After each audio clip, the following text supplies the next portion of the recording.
행복은 위하는 삶에 있습니다. 자식은 부모의 피와 살을 받아 태어납니다. 부모가 없으면 자식이 없습니다. 그런데도 이 세상에 저 혼자 태어난 것처럼 개인주의를 부르짖습니다. 어느 누구에게서도 아무런 도움을 받지 않은 사람만이 개인을 주장하고 개인주의를 말할 수 있습니다. 세상에 자기 하나만을 위해 탄생한 것은 아무것도 없습니다.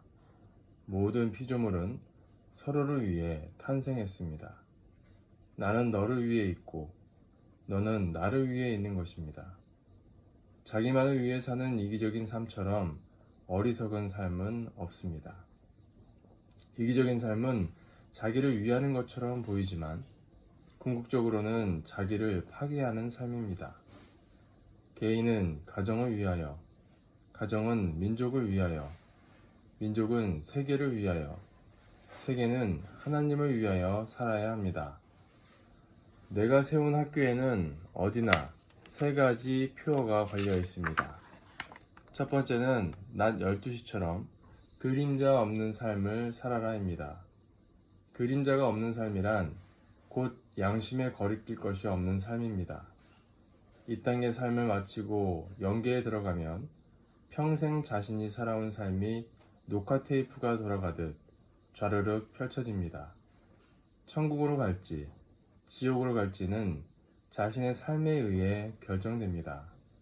그러니 그림자 한 점 없이 말끔한 삶을 살아야 하는 것입니다. 두 번째는 땀은 땅을 위하여, 눈물은 인류를 위하여, 피는 하늘을 위하여 살아라입니다. 인간이 흘리는 피와 땀과 눈물은 거짓이 없습니다. 모두 진실입니다. 피와 땀과 눈물은 남을 위해 흘려야 합니다. 마지막 세 번째는 One Family Under God입니다.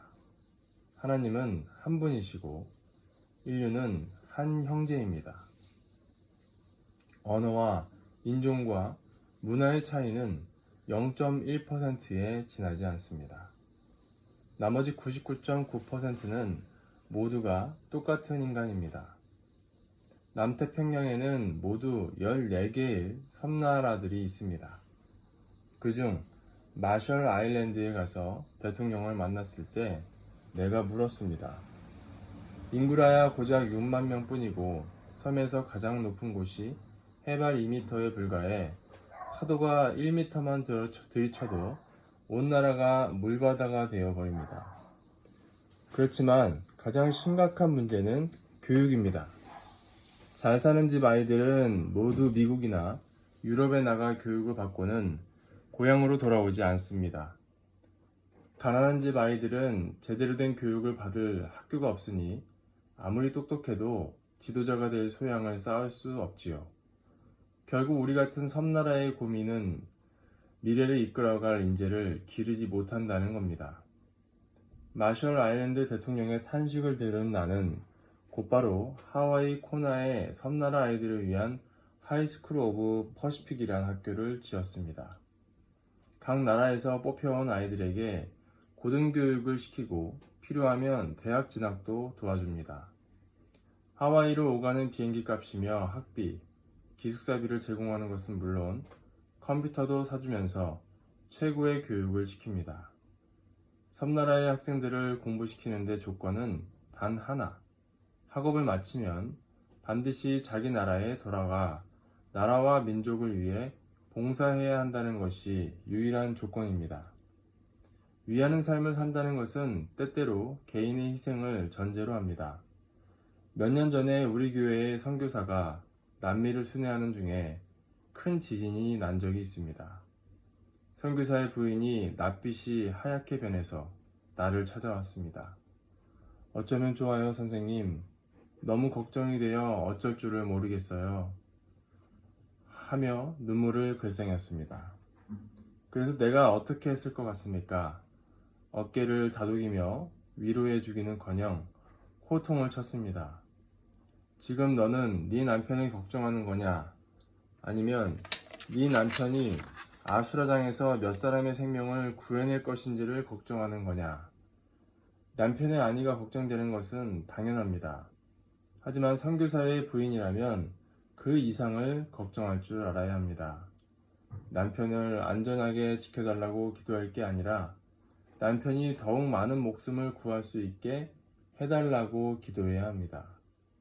이 세상에 자기만을 위해 존재하는 것은 아무것도 없습니다. 하나님은 이 세상을 그렇게 창조하지 않으셨습니다.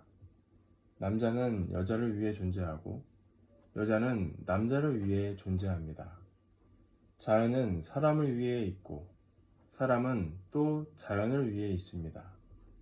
이 세상의 모든 피조물은 상대를 위해 존재하고 작용합니다. 그러니 상대를 위해 살아야 하는 것이 하늘의 이치입니다. 행복은 반드시 상대적인 관계에서만 성립됩니다. 평생을 성악가로 살아온 사람이 무인도에 가서 목이 터져라 노래를 한들 들어줄 사람이 없으면 행복하지 못합니다. 내가 어떤 상대를 위해 존재한다는 사실을 깨닫는 것은 삶의 기준을 바꾸는 대단한 일입니다. 내 삶이 나만의 것이 아니라 누군가를 위한 것이라면 지금까지 살아왔던 것과는 사뭇 다른 길을 가야 합니다. 행복은 남을 위해 사는 삶에 있습니다. 나를 위해 노래를 불러봐야 전혀 행복하지 않은 것처럼 나를 위한 일에는 기쁨이 없습니다. 아무리 작고 하찮은 일이라도 상대를 위해, 남을 위해 일할 때 행복을 느낍니다. 행복은 위하는 삶을 살 때만 발견할 수 있습니다.